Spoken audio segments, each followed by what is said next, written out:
insights one can glean from history is that you're never done. I mean, there is no end of history. It keeps going. Things will ebb and flow, but the idea that you'll have turned the corner and you've achieved perpetual peace is really a pipe dream. I mean, there's always going to be new challenges. We just have to prepare for that. And deterrence, I think, ought to be a part of the discussion. It certainly has proven a valuable and flexible tool throughout millennia, and we ought to understand it fully and be aware of its limitations and the opportunities that it offers.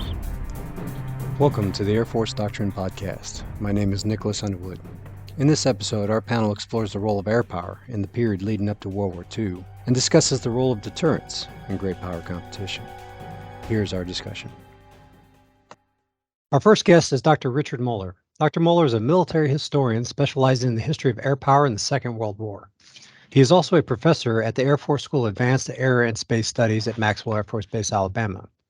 Prior to his time at SAASS, Dr. Moeller spent 14 years on the faculty at the Air Force Air Command and Staff College, where he has served as the course director, department chairman, and dean of education and curriculum.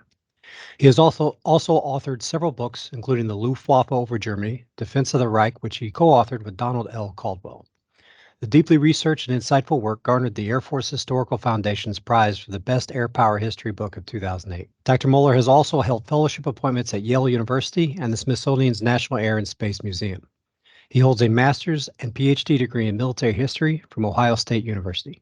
Dr. Moeller, thank you so much for being here today. Hey, thanks. I'm really glad to be a part of this discussion. Our second guest is Dr. Dan Bookham-Jordan. Dr. Jordan serves as a joint and multinational doctrine specialist at the Air Force LeMay Center for Doctrine Development. At LeMay, he has represented the Air Force in the development of Joint Doctrine Note 122 competing, as well as rewrites on JP1, JP3, and JP360. Prior to his time at LeMay, Dr. Jordan served as the assistant professor of joint operations at the U.S. Army's Command and General Staff College and at the Baltic Defense College in Estonia. In that role, he has taught joint operations and planning in 5 different countries. While on active duty, then Colonel Jordan serves as the command director for NORAD, U.S. Space Command in Cheyenne Mountain, and has commanded at the squadron and group level while accumulating 3,100 hours in multiple aircraft, including the F-117, OV-10, and F-16. Dr. Jordan holds a PhD in modern European history from the University of Cincinnati. Bookham, thank you so much for being here today. Really happy to be here. Thank you very much for letting me participate in this. Absolutely. So, gentlemen, I'd like to get right into it. I think one of the best things to do is just to frame our argument. There's a lot of talk about deterrence, this return to great power competition. Deterrence has moved to the forefront, and air power has had a significant role in that throughout history. But just for our listeners, let's just talk about kind of what is deterrence? What has it been historically? How's this evolved? How do we really think about this today? Well, deterrence, it's as old as warfare. I mean, the ancient Romans, I believe, used to say, if you want peace, prepare for war. Really, they're talking about deterrence, this idea that you can prevent an adversary from doing something. So some actions you take, some measures that you prepare for can deter or dissuade a potentially hostile power from taking action. So now the term really got into the vernacular during at the dawn of the atomic age, when the idea of nuclear deterrence came about. Very rich literature, the classics, things like Bernard Brody's Strategy in the Missile Age, talking about the logic of deterrence and escalation. It is not exclusively a nuclear phenomenon, though, even though when you say deterrence, very quickly people default to a discussion of nuclear weapons. There was a very profound book a number of years ago, George Quester's Deterrence Before Hiroshima, which was really a study of conventional deterrence in the pre-nuclear air age, and arguing that air forces have frequently been used to deter adversaries from taking action. So really the term is broader than just nuclear issues, although it does have a rich a legacy of discussion in connection with atomic weapons. And Bookham, so you're on the forefront of the doctrine development now, especially with the new doctrine note on competing. With the historical precedence of deterrence, is this still something that takes center stage in our doctrine? It absolutely does. The discussions that I'm involved in on a daily, sometimes hourly basis with regard to strategic and operational level doctrine almost I wouldn't say ignores it, and is very aware of it, but does not focus on nuclear deterrence, as opposed to how can we deter our adversaries, our competitors at the strategic or operational level from doing something. And that theme is very consistent across all the actions that are going on at the Pentagon right now in terms of developing doctrine, the development of strategic competition as a concept, and what that means, and even more so on a broader scale, the whole concept of the the competition continuum composed of various periods and places where you have cooperation, competition, or even armed conflict. So the answer is the issue is not dead. It is even more important today than it ever was. Dr. Muller, I know you've looked at this, especially in the interwar period. Where has air power played a role in the past in terms of deterrence? If you look at the history of great power competition in the interwar period, with the rise of Germany, with the rise of an aggressive Third Reich in the center of Europe, there are various episodes, there are various periods where I think deterrence was practiced by the Germans in an attempt to prevent the Allies and associated powers from dealing with from opposing German designs. When Hitler came to power in 1933, Germany was disarmed by treaty, and one of Hitler's goals was to rearm Germany and to restore her to her previous position as a great power in the center of Europe. Now, there were any number of reasons why the Allies would want to prevent that, and Hitler knew there would be a period of vulnerability as Germany was beginning to rearm, that the Allies might act and might prevent him from reaching his goals. And there were some proposals within the German military to rapidly build up a bomber force, which was known as the Risk Air Force. And that term was deliberately chosen to mirror the pre-World War I German battleship building program, which was designed to deter the Royal Navy, the greatest naval power on the planet at that time, from interfering with German designs. And so the theory was that the Germans would build up very rapidly this air force that would act as a shield as Germany rearmed in the early to mid 1930s in violation of the Treaty of Versailles, before formally announcing open rearmament. And to an extent, that was what the Germans did. The German Air Force was brought into being very rapidly and was used to kind of hold off Allied interference in German designs. Dr. Jordan, I'd be interested to get your perspective on this as we look at deterrence in the modern age. How has this idea kind of evolved? I was listening to Rich talk, and it occurred to me that in the interwar period, we had these periods where nothing was happening, and yet there was a lot happening behind the scenes. There was an industrial buildup. There was budgets and resources being allocated and/or directed toward shipbuilding, aircraft building, et cetera. And everybody's pretty familiar with how extensive that buildup was, not just immediately before the war, but after the war started in World War II. The idea of deterrence up to the point that we are talking about today, that we have to deal with on a day-to-day basis with great power competition, which is coming out in the national strategy of the United States, is this idea that if I counter a move, then I may prevent the next move. And that is coming through loud and clear in the development of the Joint Doctrine Note on Competing, Joint Doctrine Note 1-22. And it also is coming out in JP1 in terms of the Strategic Doctrine of the United States. If I can counter a move, it does not matter what domain we're talking about, then I might be able to prevent their next move, and that could be escalatory.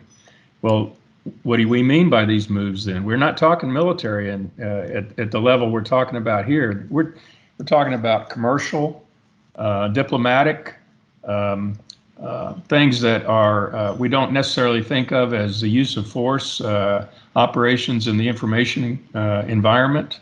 Those kinds of things are actually now being considered as tools in the strategic competition as a way of deterring action.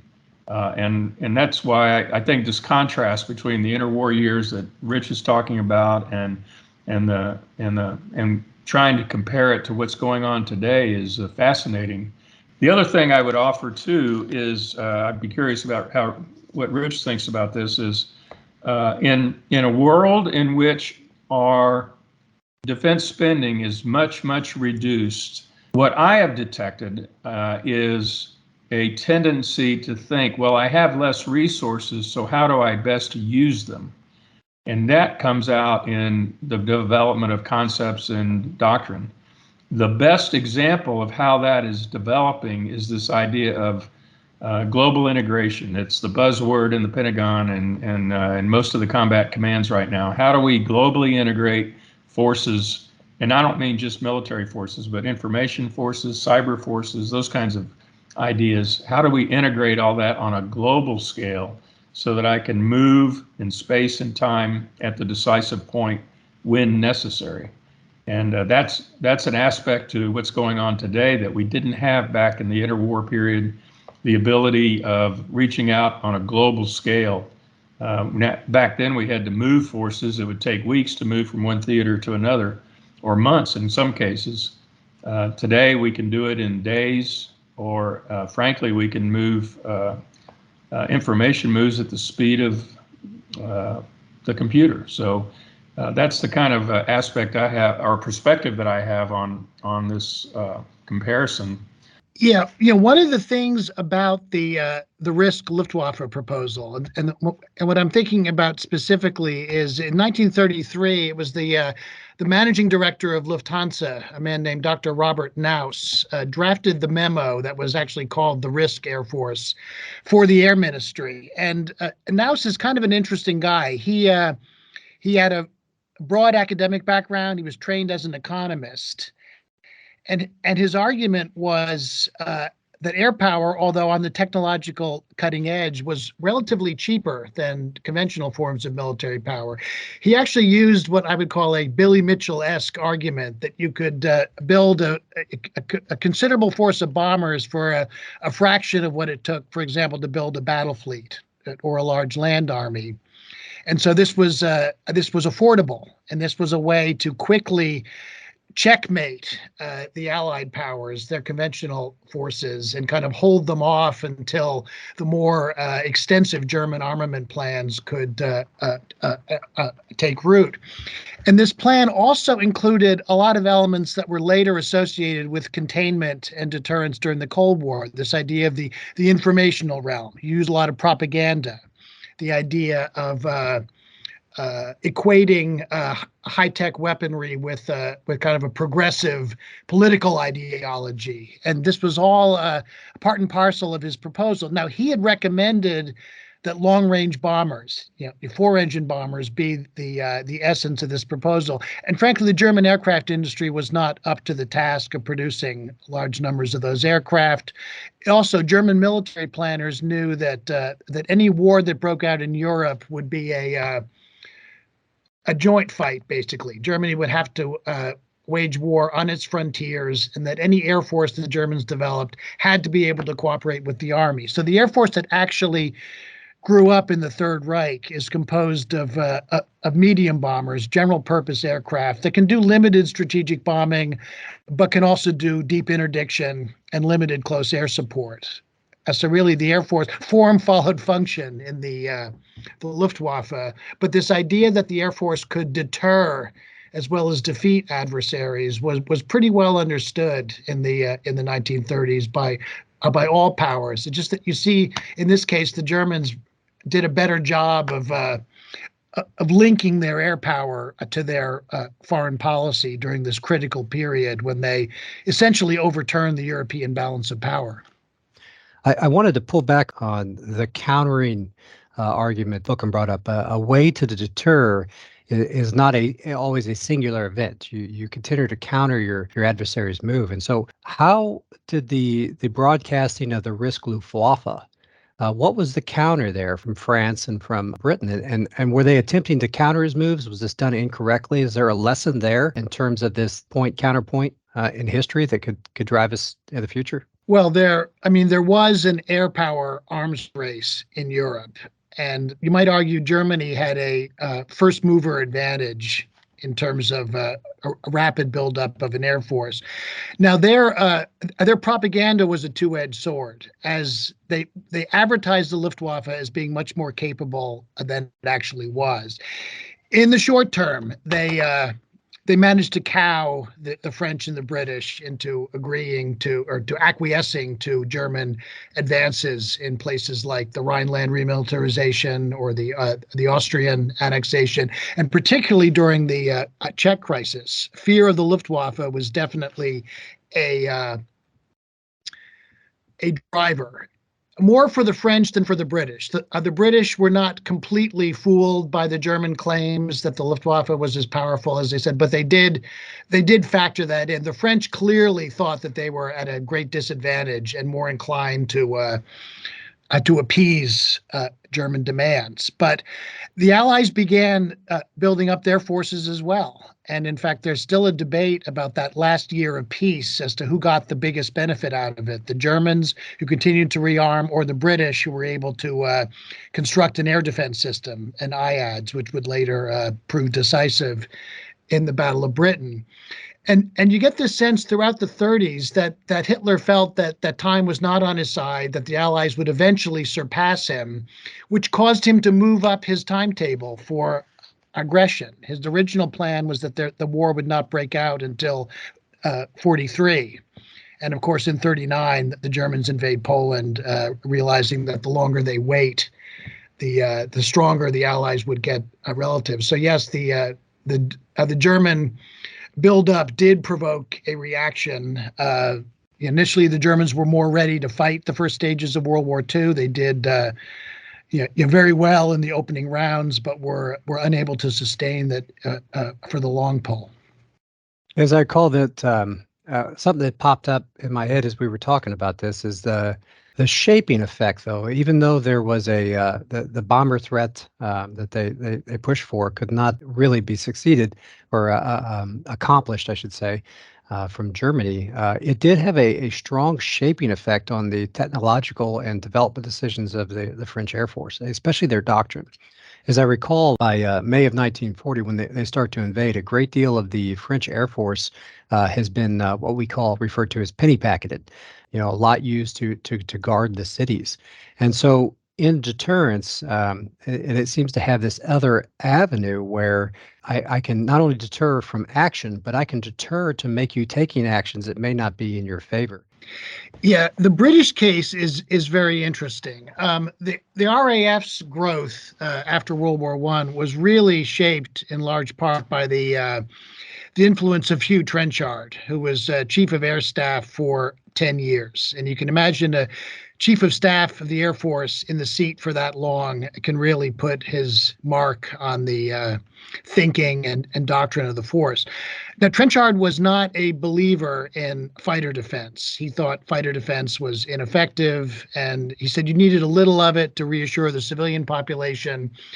But by and large, he relied on an offensive capability to provide the best defense. He said essentially nations in a future peer air war would trade heavy blows from the air, and the nation that could deliver the harder pounding would win out in the end. And so the RAF grew up in the interwar period, largely dominated by the bomber, and they built up a large bomber force, which ironically did not initially possess all of the associated technologies like navigation and target finding and blind flying and all the things that a modern Air Force actually needs. So it wasn't really capable of doing what it was supposed to do. But the idea was that deterrent bomber force would protect Britain from potential continental adversaries. Now, in the last years of peace, there were politicians, there were maverick airmen,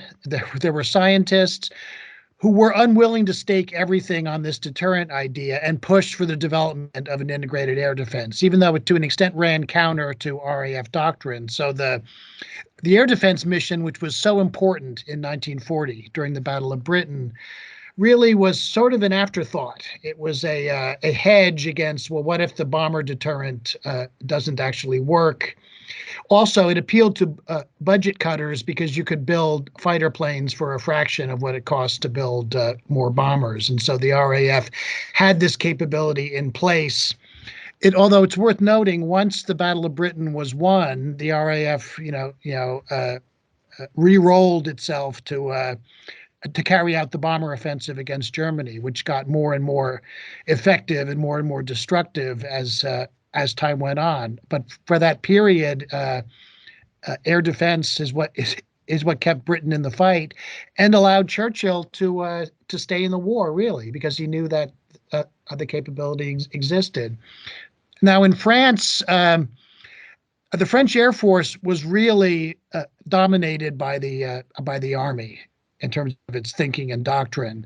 That's often, the German Air Force is often accused of being the Army's handmaiden, if you will.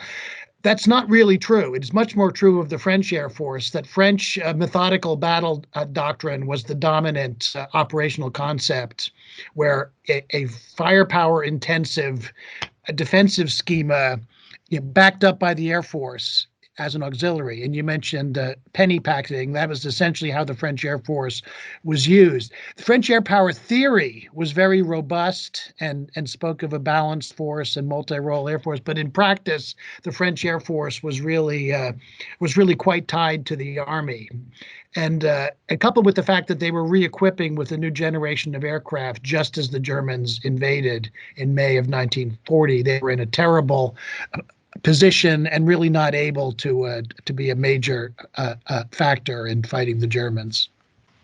That's a really good points. I didn't know about the chain of events that went into the development of the RAF in the interwar years. I just knew what the effect was as the Battle of Britain opened. And you're talking about, well, their emphasis was on the bomber side.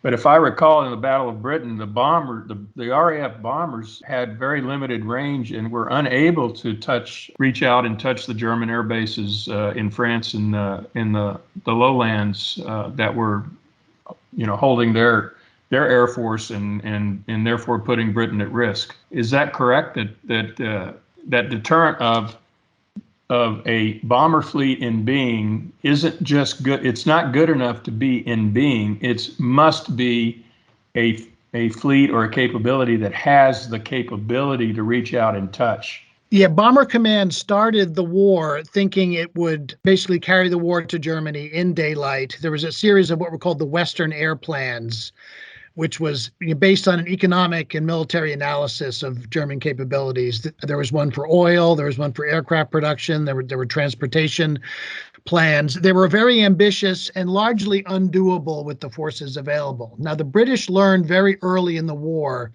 that daylight raids into occupied Europe were prohibitively expensive. Bomber Command started to launch attacks on the German fleet at its bases in northern Germany in 1939, and in some cases lost half the force in these raids. The German air defense, which was also backed up by radar, as was the British air defense, just obliterated these early British day raids. So very quickly, Bomber Command is sort of thrown into disarray in terms of what it's going to do and how it's going to carry the war to Germany. And now Bomber Command during the Battle of Britain doesn't get a lot of press because the emphasis, of course, is on Fighter Command and the heroic defense of British airspace. But Bomber Command was active.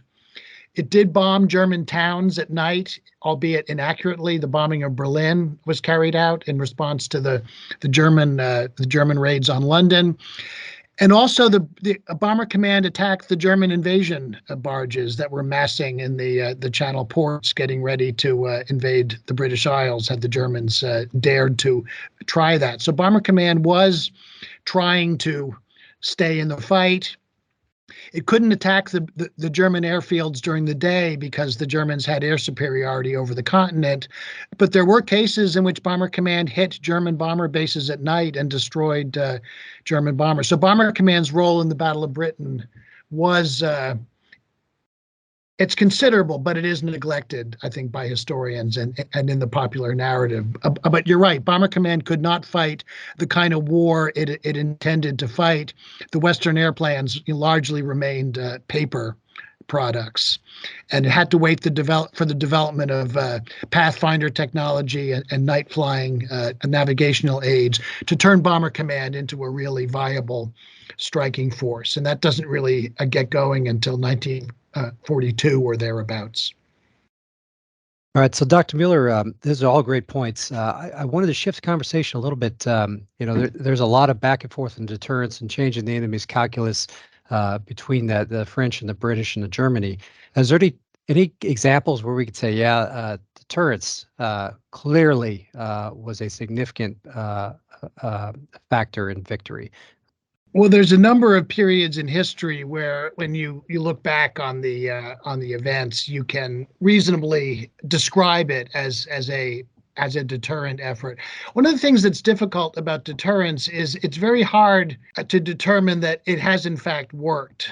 Say the enemy does not do something. You may think, well, my actions of building up my air power or my air defense or my air offense capability, that's what prevented the adversary from making a certain move. There may have been many other reasons why the adversary chose not to use force. So it's kind of hard to assert with confidence that, yes, deterrence has worked. If you look at the Cold War, most of us would say, well, a deterrence held. We did not have a full-out nuclear exchange between the Soviet Union and the United States. Therefore, deterrence worked. That argument is full of holes. There may be any number of reasons why war did not break out, deterrence being only one of many. That said, there's a large literature on the Luftwaffe's role in the interwar period, and some of it is quite good.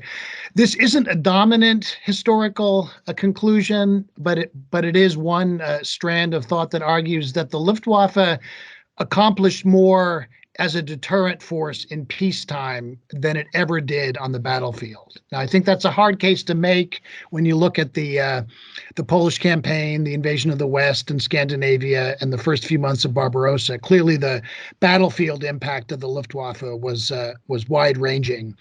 But these analysts that give the Luftwaffe credit as a peacetime deterrent weapon do have a point. I mean, Adolf Hitler had a foreign policy agenda which required Germany to expand its power and influence in Central Europe. He was going to achieve his aims initially through what were termed bloodless conquests, the idea that you could intimidate and gain concessions from adversaries without fighting, or if a war did break out, to keep major powers at arm's length while the Luftwaffe was able to deal with the Germans were able to deal with these smaller powers one by one. And there's the sequence of bloodless conquests in the late 1930s. There's the Rhineland remilitarization in March of 1936. There's the union with Austria, which, although the Germans billed it as Germanic peoples voluntarily coming together, it really was a case of intimidation and coercion, aided by deterrence, keeping the Allied nations out of it. And then clearly the Czech crisis of 1938, where the British and French essentially dealt away Czech independence in order to guarantee peace in our time. In each one of those cases, the Luftwaffe was a player. Now, during the Rhineland remilitarization, the German forces had orders: if the Allies did anything, they were to withdraw. And so Hitler knew it was a tremendous gamble. The army leadership thought, well, Hitler's probably overreached himself, but the Germans moved into the demilitarized Rhineland, and the Luftwaffe contributed to that in a small way. They flew a few fighter squadrons into the area, and they flew them from airfield to airfield, and mechanics would change the markings on the aircraft at each stop to create the impression that there was a much larger force. Whether that was decisive or not is still under debate. Many argue that the Allies just had no appetite for an armed confrontation. Many British analysts said, well, after all, Hitler's just moved into his own backyard.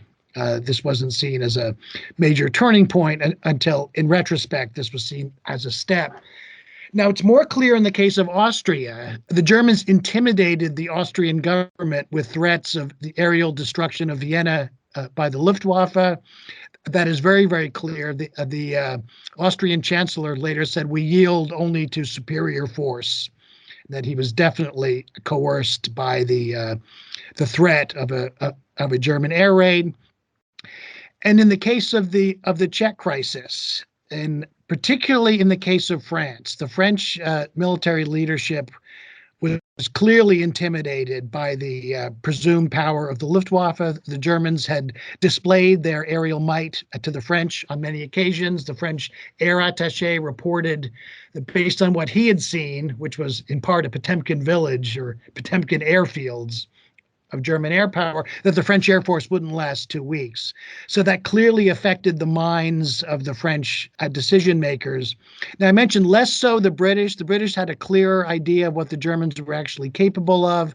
But even there's a famous passage in Neville Chamberlain's writings where, as he flew back from the conference with Hitler, he imagined his plane flying back to London was a German bomber flying up the Thames, and he imagined what peace in our time had spared his people from the possibility of a German bombing raid. So it clearly affected, and really deterrence is a psychological process. The presumed capability of the German Air Force affected the minds and decision making of the Allied leaders, and you do have a case of effective deterrence. And then the Germans are able to do what they wanted to do on the continent without fear that the Allied powers would interfere with them.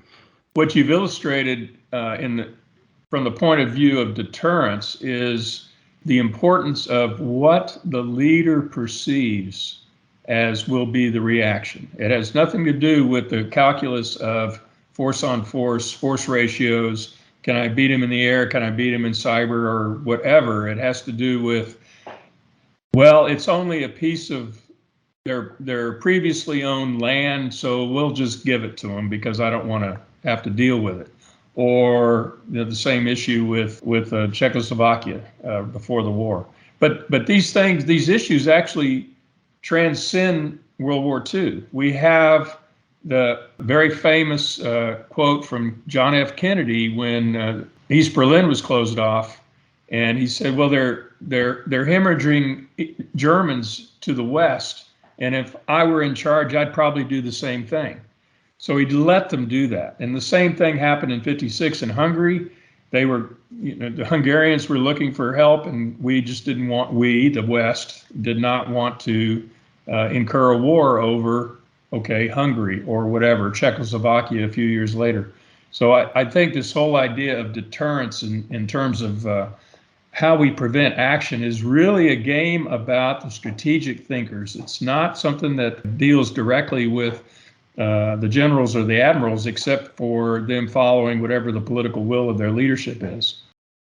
Yes, there was a comment made by the U.S. ambassador to France at the time of the Munich Agreement. He's reporting back to Franklin Roosevelt. This is Ambassador Bullitt talking, and Roosevelt's asking, well, what are the lessons you've taken away from this diplomatic crisis in Europe? And Bullitt replied, Mr. President, the takeaway here is that if you have enough airplanes, you don't have to go to Berchtesgaden, cap in hand, begging concessions. You don't have to play that game.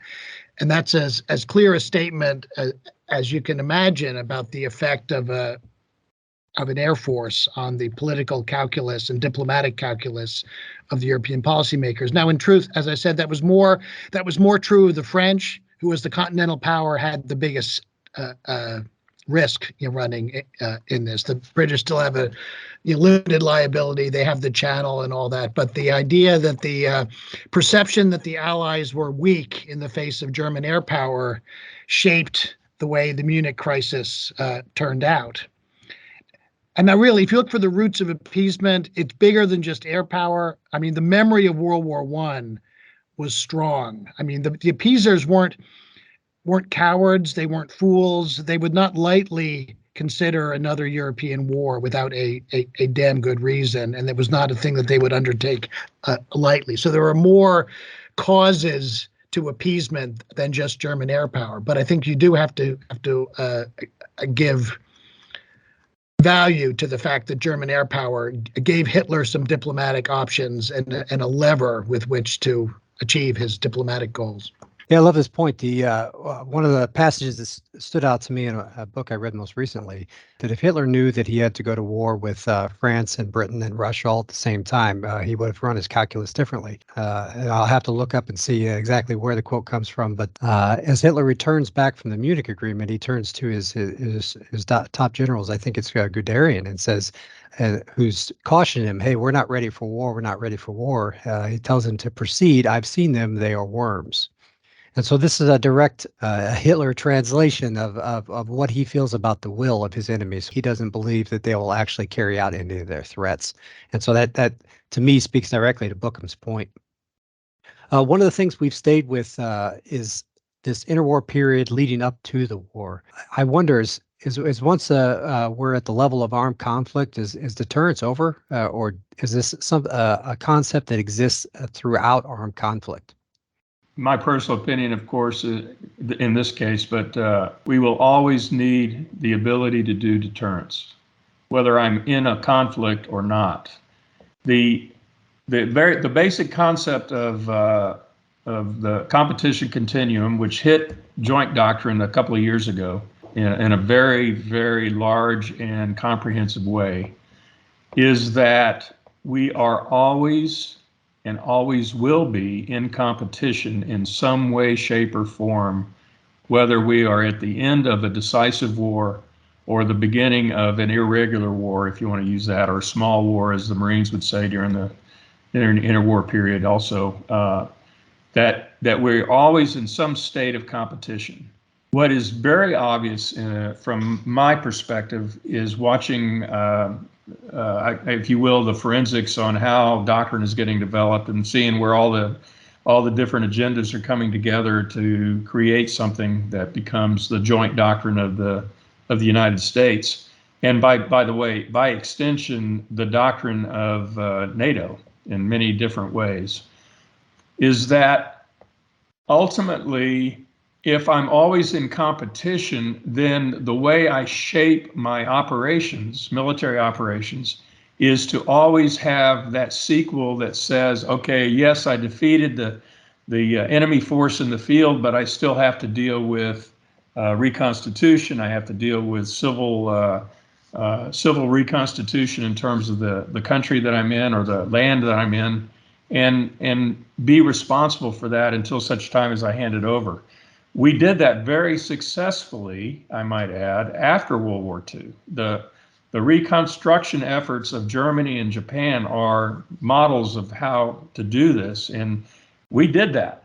And then we ended up in the Cold War, deep into the Cold War. And now the only thing that really is keeping us safe is a 1,000 missile fleet of intercontinental ballistic missiles coming out of submarines and out of the earth.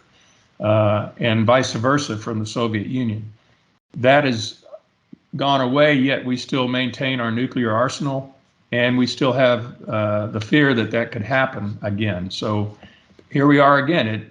The cycle continued in the case of the nuclear deterrent.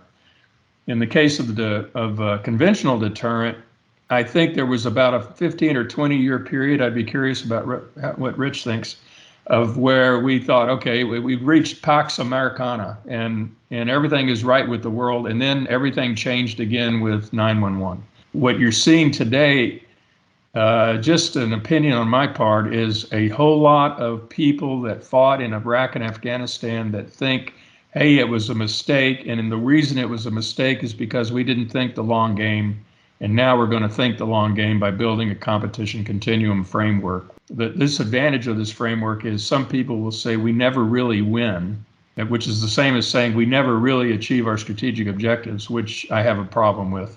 So ultimately there's conflict in terms of how the framework is discussed, how it's shaped. Even now, even though it's in Joint Doctrine in 3-0, the competition continuum is being hotly debated in the preparation for JP1 rewrite, which is coming in the next couple of weeks.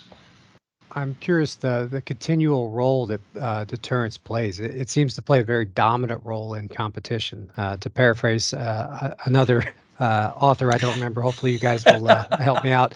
The goal of war is a better peace.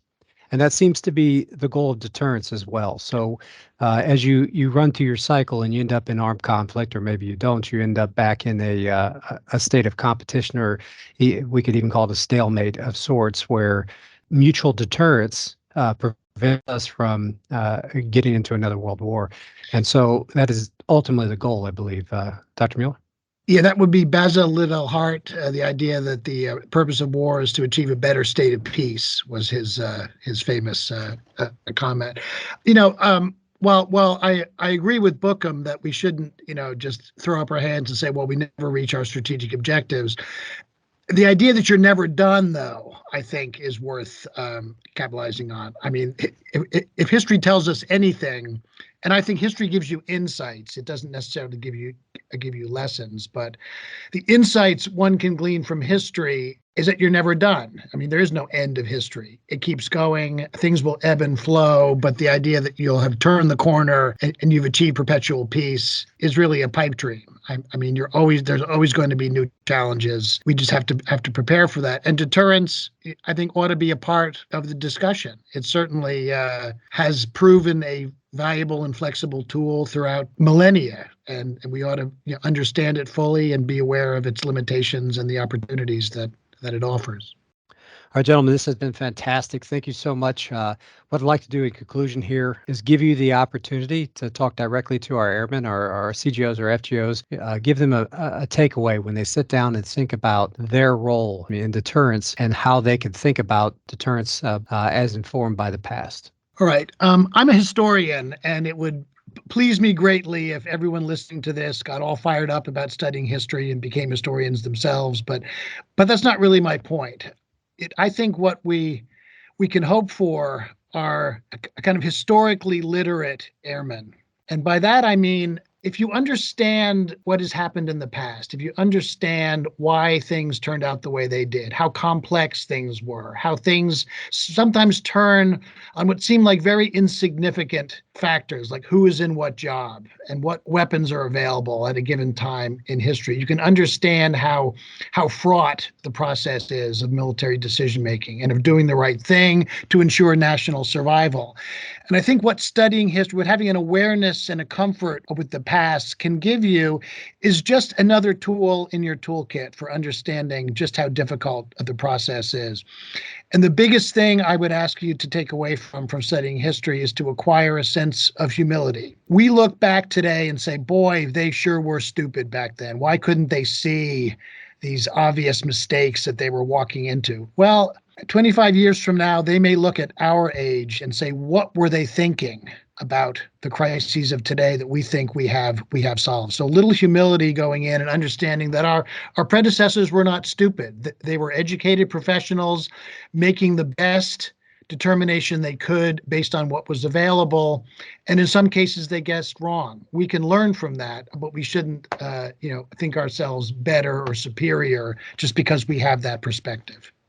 Thank you. That's fantastic. I could relate to that very deeply. I started by reading Strange Defeat by Mark Bloch, and I was pretty hard on the French. And then when Ernest May came out with Strange Victory, I took a little bit of that humility and go, okay, yeah, maybe I should step back. And so I would argue that humility is built by doing more than reading one book. So head over to you, Bookham.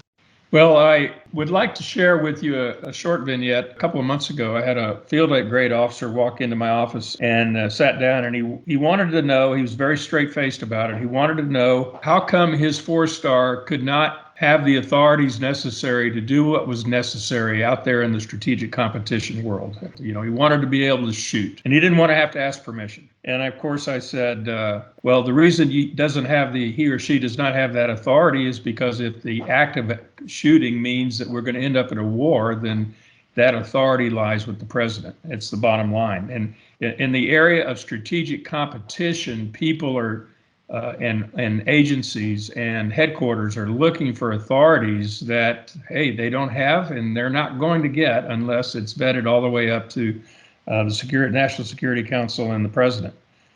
So in this world, we're talking about competition, deterrence, the use of military force in strategic competition. It's a very serious game in which the wrong move can cause a war. What we are going through today, in my opinion, is no different than the struggles and the tensions that we went through in the Cold War. I hope we don't get into one, but there are things going on today that would make me wave a flag of caution. That's going to do it for this week's Case Studies in Doctrine podcast. Special thanks to our panel members, the LeMay Center and Air University. And as always, the views expressed by our panel members are their own and do not necessarily reflect the views of Air University, the Air Force, or any government agency. I'm Nicholas Underwood. We will see you next time.